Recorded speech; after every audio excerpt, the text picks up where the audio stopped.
and find out when the next segment is taping. Please welcome to the stage Mr. Kevin Cole.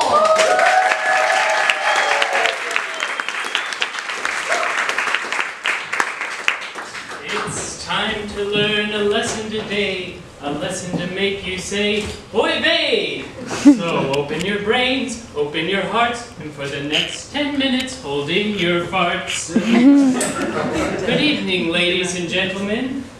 Today, we're learning about a new word called ignore. Does anyone know this word? Yeah. I do. Wow, can anyone tell me what it means? To not pay attention. Yes, yes. Oh, does anyone here have an example of a time they might have ignored someone or something? Anyone at all? This is an open and loving environment. You can tell. I won't My boss judge. makes racist jokes. I ignore them so I won't get fired. Yes, yes, that's a good example. You know, I ignored some things in my life. For 4 years, I worked a job that wasn't quite a good fit for me, but I ignored that.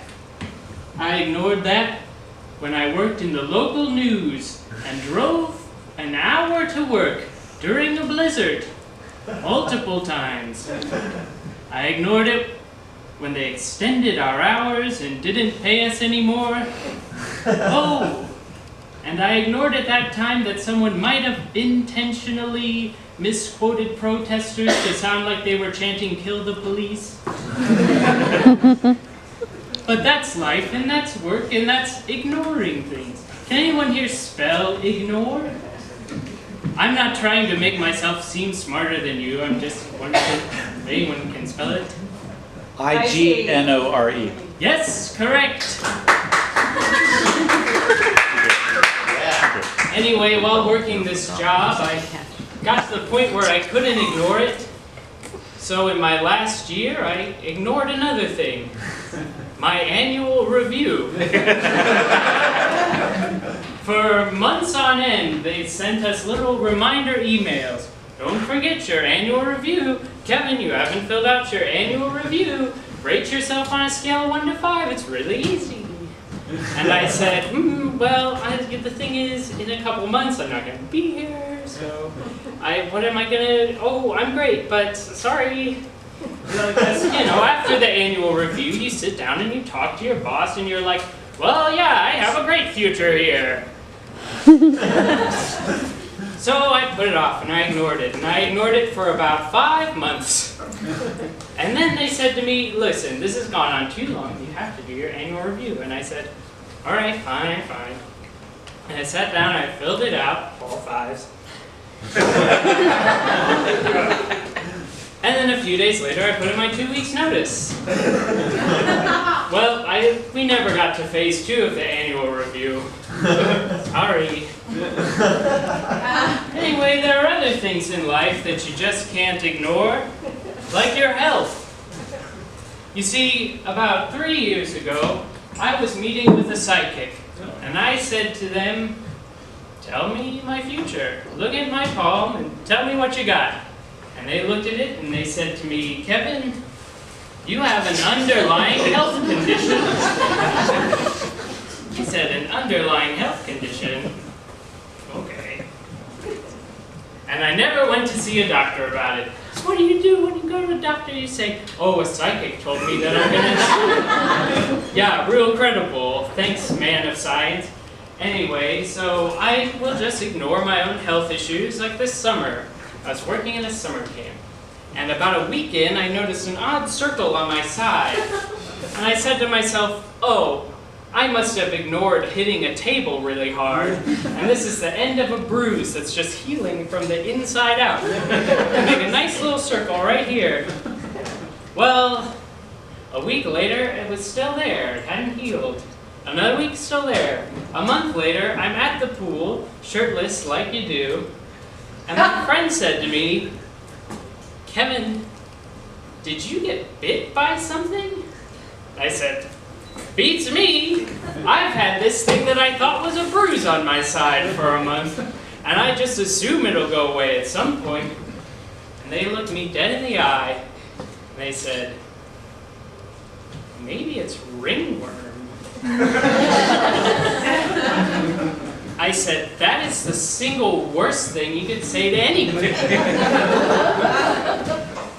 I did not know at the time the ringworm was not a worm, but rather a fungus, but for a good 3 or 4 minutes of my life, I was fairly convinced that there was a circular worm burrowing its way into my liver.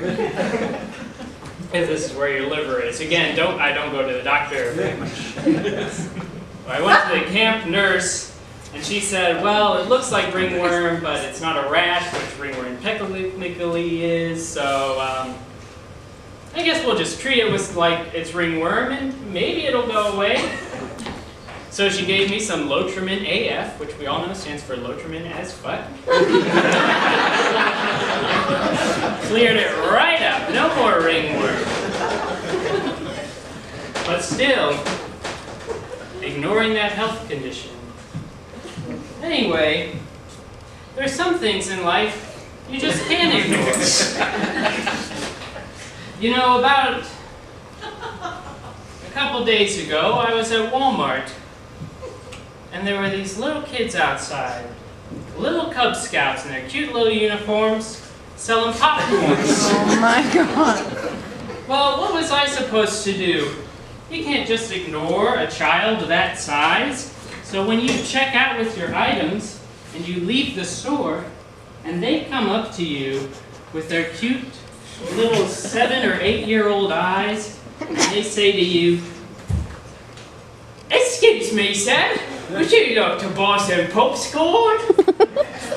Well, what else are you going to do except say, well, thank you very much, I'd really love to, but I'm allergic to corn, and then keep walking. Because you see those little buggers on the way in, and you're like, oh, they're staking out the doors, they're gonna get you as soon as you walk out. You've gotta, like, be on guard, like, think of the line out, think of the line out. Because you can't break their spirits by just ignoring them like they're some Greenpeace representative. It's a little weebelo trying to sell you popcorn. They're just some things you can't ignore. Jeez, sorry, I'm wearing a Christmas sweater. This is entirely out of season. I really didn't mean to. Oh, you can't pass out. That's embarrassing. I'm so sorry. I really didn't. Oh, shit. Guys, everyone just ignore this. Ignore this. I'm sure if we just ignore it, give it some space, it'll all go away. It'll just blow over and not be a problem. Just like that underlying health condition.